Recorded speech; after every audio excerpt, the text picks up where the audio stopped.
Hello everyone, welcome back to my channel Dr. Khalis and Roshan. Myself Dr. Khalis, MBBS General Physician, Consultant Physician.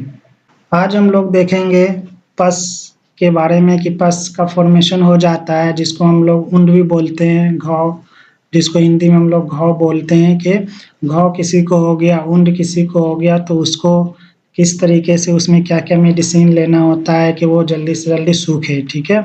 बहुत सारे लोगों को कभी न कभी हुआ ही होगा, इस डिज़ीज़ से वो गुज़रे ही होंगे। तो इसके बारे में डिटेल वन बाय वन देखेंगे कि पहले तो घाव होता क्या है, इसमें क्या-क्या होते हैं और इसके कॉज़ क्या होते हैं, इसमें क्या-क्या मेडिसिन लेना होता है, ट्रीटमेंट क्या-क्या लेना होता है। तो आप लोग वीडियो के साथ लास्ट तक बने रहें, वीडियो को स्किप करके ना देखें, स्किप करके देखेंगे तो आधी इन्फॉर्मेशन मिलेगी। आधी इन्फॉर्मेशन लेने से आप लोग एक कंक्लूज़न तक नहीं पहुँच पाएँगे। और जो न्यू व्यूअर्स देख रहे हैं प्लीज़ चैनल को जाके सब्सक्राइब कीजिए, एटलीस्ट एक बार ज़रूर चैनल को विज़िट कीजिए। आपको बहुत काम की चीज़ें मिलेगी, हमने बहुत काम की चीज़ें उस पे डाली हुई है। जो मेडिकोज़ हैं उनके लिए तो है ही है, जो नॉन मेडिकोज़ हैं उनके लिए भी बहुत अच्छी-अच्छी चीज़ें इस पे डली हुई है चैनल पे, तो प्लीज़ आप एक बार ज़रूर चैनल को विज़िट कीजिए और जाके चैनल को सब्सक्राइब कीजिए और बेल आइकन को हिट कीजिए, ताकि जो भी हम न्यू वीडियोज़ डालेंगे वो आपको नोटिफ़िकेशन मिल जाए आपको, ठीक है? इसलिए आप जो है एटलीस्ट एक बार ज़रूर विज़िट कीजिए और वीडियो को ज़्यादा से ज़्यादा शेयर कीजिए, जो नीडी पर्सन है वहाँ तक ये वीडियो पहुँच जाए। तो ज़्यादा टाइम ना लेते हुए हम शुरू करते हैं घाव के बारे में। आज हम देखेंगे घाव सुखाने की दवाइयाँ, ठीक है? घाव को हम लोग वुंड भी बोलते हैं, जिसको एक हम लोग पस बोलते हैं। पस जो है वो फॉर्मेशन हो गया तो उसको हम कैसे डील करेंगे। तो पहले तो व्हाट इज़ पस? पस होता क्या है? इस वीडियो को हमने एकदम सिंपल भाषा में इसलिए बनाया है कि जो भी लोग देखेंगे उनको समझ में आए और वो एक कंक्लूज़न तक पहुँचे और अपना ट्रीटमेंट लें। और इसके साथ-साथ आप अपने नियर बाय डॉक्टर से ज़रूर कंसल्ट करें, ताकि वो टाइम टू टाइम आपको सही सजेशन देंगे और टाइम टू टाइम आपको गाइड करेंगे। और हमसे अगर कंसल्टेंसी लेना चाहें तो हम भी कंसल्टेंसी प्रोवाइड कराते हैं, आप हमसे भी ले सकते हो, ठीक है? तो व्हाट इज़ पस? पस क्या है? पस इज़ अ थिक फ्लूइड। पस जो होता है एक थिक फ्लूइड होता है caused by infection in the body.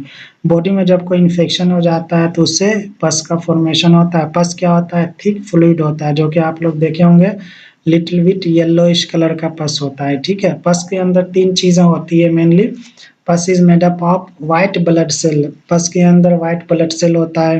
कभी-कभी आपने ये ऑब्ज़र्व किया होगा किसी को घाव हो गया तो वो जब उसमें पस बन जाता है, जब उसको हम दबाते हैं तो कभी-कभी वो पस के साथ-साथ जो है ब्लड भी निकलता है, ठीक है ना? तो वो कौन से ब्लड उसमें कौन से सेल्स होते हैं तो व्हाइट ब्लड सेल्स होता है, ठीक है? उसको हम लोग बेसिकली डेड ब्लड बोलते हैं, ठीक है? उसके बाद डेड टिश्यू होते हैं, डेड सेल्स होते हैं, उसके बाद लिविंग और डेड माइक्रो ऑर्गेनिज़म्स भी उसमें पाए जाते हैं, ठीक है? तो ये हो गया पस के बारे में। अब देखेंगे सिम्पटम्स क्या-क्या होते हैं पस का। अगर किसी को पस हुआ होगा तो ज़ाहिर-सी बात है पस होगा तो उसमें पेन होता है, और जहाँ पे आपको वुंड हुआ होगा, घाव हुआ होगा तो उसमें पेन रहेगा और उसके सराउंडिंग थोड़ा जो है रेडनेस कलर का दिखने लगता है, जहाँ पे आपको घाव हुआ होगा, ठीक है? उसमें थोड़ी स्वेलिंग हो जाती है और पस का फॉर्मेशन होता है, तो ये सिम्पटम्स देखने को मिलता है। लिटिल बिट इसमें कुछ और भी ऐड हो सकता है, किसी न किसी को और कुछ-कुछ भी देखने को मिला होगा, लेकिन मेन ये 3 जो होते हैं वो कॉमन होते हैं, ठीक है?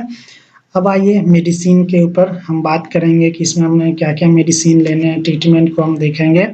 तो इसमें ट्रीटमेंट को बेसिकली कई कैटेगरी के इसमें बाँटा गया है, तो हम सबसे पहले देखते हैं, हम पेशेंट को क्या देते हैं, या तो ओरल एंटीबायोटिक्स देते हैं, उसके साथ-साथ हम एंटीबायोटिक्स कुछ क्रीम देते हैं या एंटीबायोटिक जेल देते हैं, ठीक है?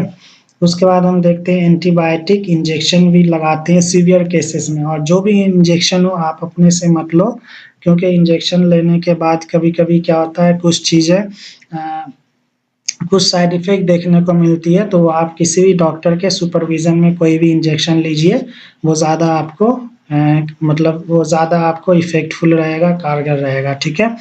तो एंटीबायोटिक्स कुछ पाउडर्स होते हैं, वो घाव को सुखाने के लिए दी जाती है, ठीक है? तो सबसे पहले अभी हम देखेंगे ओरल एंटीबायोटिक्स हम क्या-क्या देते हैं घाव को सुखाने के लिए।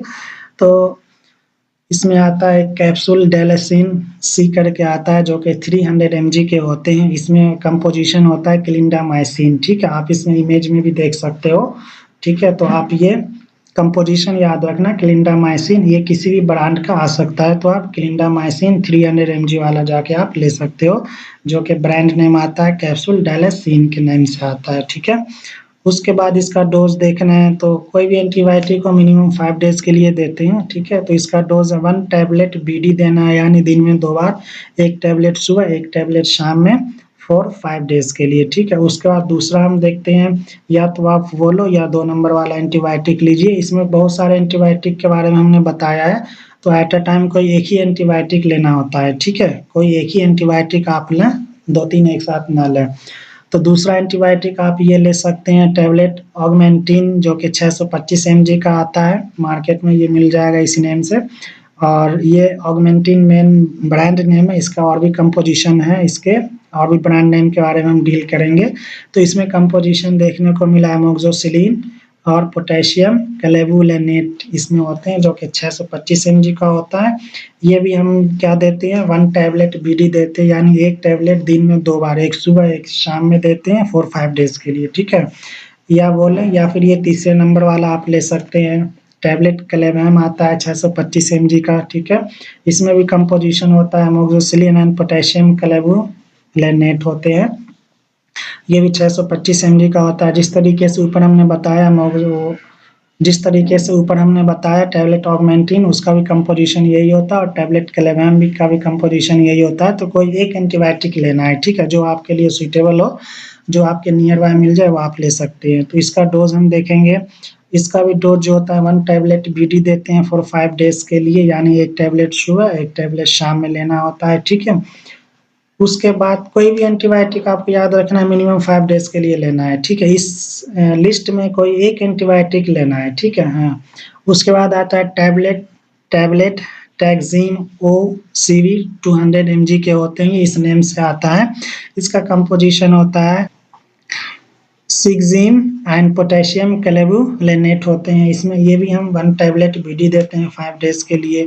उसके बाद आता है 5वें नंबर पे, या तो आप ये लीजिए टैबलेट एजीसी 500 mg के होते हैं, जिसमें एजिथ्रोमाइसिन टैबलेट होते हैं। एजिथ्रोमाइसिन कंपोजिशन होता है इसमें, और इस ब्रांड नेम हो गया इसका एजीसी 500 mg का आता है। ये भी हम इसका डोज देखते हैं, तो 1 टैबलेट बीडी देते हैं फॉर 5 डेज के लिए, यानी 1 टैबलेट सुबह 1 टैबलेट शाम में लेना होता है, ठीक है। उसके बाद आता है टैबलेट फोरसेफ 500 mg का होता है ये, ठीक है। तो इसके अंदर जो होते हैं कंपोजिशन होता है सीफ्लोरोक्सिन एक्जिटिल टैबलेट के नेम से आते हैं ये। तो ये ब्रांड नेम आपका ये हो गया टैबलेट फोरसेफ 500 mg, और ये रहता है 1 टैबलेट बीडी देते हैं 5 डेज के लिए, ठीक है। उसके बाद आता है टैबलेट लीज, जो कि 600 mg का होता है। इसमें जो होते हैं लाइनोजोलिड होते हैं, ठीक है। ये भी टैबलेट हम 1 टैबलेट बीडी देते हैं, यानी 1 टैबलेट सुबह 1 टैबलेट शाम, दिन में 2 बार लेना होता है, ये 5 डेज के लिए मिनिमम, ठीक है। तो ऊपर जो हमने जो भी ये डील किया अभी, ये एंटीबायोटिक्स के बारे में था, जो कि ओरल एंटीबायोटिक्स देते हैं। तो ये टोटल 7 ग्रुप में हमने डिस्कस किया। इस 7 में से कोई एक आप ले सकते हैं एट अ टाइम 2-3 लेने की जरूरत नहीं होती है, कोई एक आप लीजिए जो आपके लिए सुइटेबल है, जो आपके नियरेस्ट में मिल जाए, ठीक है। उसके बाद उस एंटीबायोटिक के साथ-साथ कुछ हम एंटीबायोटिक क्रीम देते हैं, ठीक है। उस 7 एंटीबायोटिक में कोई एक लेना है, उसके साथ-साथ ये कुछ एंटीबायोटिक क्रीम्स होते हैं। इसमें जैसे क्लिंडामाइसिन क्रीम आता है, ठीक है। इसका इमेज हमने डाला हुआ है। तो इसका डोज ये रहता है कि जहाँ पे आपको हुआ है वहाँ पे हमें 2 से 3 बार दिन में अप्लाई करना है, मतलब लगाना है, ठीक है। स्पोरिन ऑइंटमेंट के नेम से आता है, जो कि 5 mg का होता है। इसमें कंपोजिशन ये होता है neomycin and polymyxin B sulphates and bacitracin zinc ophthalmic ointment होते हैं। तो ये मेनली हम, जैसे कभी-कभी आपने देखा होगा कि आँखों के नीचे भी एक घाव टाइप का हो जाता है, जिसके अंदर पस रहता है, तो मेन हो जाता है लोअर आई लिड में, तो वहाँ पे हम ये मेनली देते हैं, ठीक है। ये मेन आई में लगाने के लिए होता है, मतलब आई के अंदर नहीं लगाना, आई के बाहर, आपके आई के नीचे वाले हिस्से में जो हो जाता है ना, उसमें हम ये देते हैं। इसको भी अप्लाई करने का वही है, 2 से 3 बार एक दिन में लगाना होता है, ठीक है। उसके बाद हम कुछ एंटीबायोटिक पाउडर्स की हम बात करेंगे। तो सबसे पहले हमने क्या देखा, एंटीबायोटिक, ओरल एंटीबायोटिक लेना है, 7 में से कोई एक लेना है। फिर उसके बाद एंटीबायोटिक क्रीम आया जो क्लिंडामाइसिन ऑइंटमेंट के नेम से आता है, वो ले सकते हो। अगर किसी के आँखों के नीचे वाले हिस्से में हुआ होगा तो उसमें आप जो ऊपर हमने बताया उसमें आप ये ले सकते हैं नियोस्पोरिन ऑइंटमेंट जो कि 5 mg का होता है, ये आँखों के लिए होता है। उसके साथ-साथ हम ये एंटीबायोटिक पाउडर्स देते हैं जो कि नियोमाइसिन पाउडर के ही नेम से आता है, ठीक है। इसको भी हम जहाँ पे हमारे वुंड हुआ है, घाव हुआ है, वहाँ पे 2 से 3 बार इसको लगाना है, ठीक है। उसके साथ-साथ या तो आप वो लीजिए नियोमाइसिन ऑइंटमेंट पाउडर लीजिए या फिर पोविडीन आयोडीन पाउडर के नेम से आता है, या तो आप ये ले सकते हैं, कोई एक ही लेना होता है, ठीक है। इसको भी वही वैसे ही लगाना है आपको, 2 से 3 बार लगाना है जहाँ पे आपको हुआ है, ठीक है। उसके बाद अगर किसी को आई के अंदर हो जाता है, आई के आस-पास हो जाता है, उन जो कि आपने देखा हो जिसको हम लोग आँख आना बोलते हैं, यानी पीला-पीला कलर का नीचे बन जाता है, घाव की तरह हो जाओ तो उसके अंदर पीला-पीला पस जम जाता है। तो आई ऑइंटमेंट जो ऊपर हमने बताया वो, उसके साथ-साथ ये मोक्सीफ्लोक्सासिन आई ड्रॉप होता है, वो भी ले सकते हैं। इसको लगाने का ये होता है ड्रॉप एवरी 3 आवर्स में लगाना है 5 डेज़ के लिए, ठीक है। उसके बाद दूसरा आता है जेटिफ्लोक्सासिन आई ड्रॉप के नेम से आता है, ठीक है। ये इमेज में आप देख सकते हो, इसको भी हमें वही करना है। इस ड्रॉप 1 ड्रॉप एवरी 3 आवर्स में लगाना होता है, ठीक है। तो ये रहा हमारा वुंड के बारे में। हमने एंटीबायोटिक देखा, फिर एंटीबायोटिक क्रीम देखे, फिर एंटीबायोटिक पाउडर देखे, फिर उसके बाद ये टोटल जो था वुंड के बारे में था, घाव के बारे में था। अगर आप इसको लीजिएगा तो आपको घाव जो वो होता है वो जल्दी हील हो जाएगा, और इसके साथ-साथ आपको डेली ड्रेसिंग करनी पड़ेगी घाव की, ठीक है। घाव की जो है डेली आपको ड्रेसिंग करनी पड़ेगी, या तो सेल्फ कर लो तो अच्छा, नहीं तो अपने नियर बाय किसी हॉस्पिटल में जाके आप किसी क्लिनिक पे जाके आप ड्रेसिंग करवा लो। और ये जो भी है आप ये ऑइंटमेंट लीजिए, ये एंटीबायोटिक लीजिए, आपको सही हो जाएगा, ठीक है। आई होप ये वीडियो आप लोग को पसंद आए।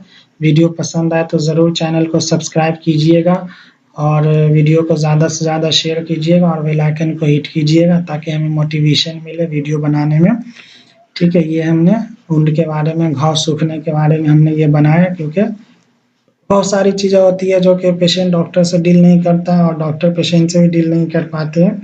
तो उस केस में ये चीज़ हमें देखने को मिला है, ठीक है। Okay, thank you for now, thank you so much.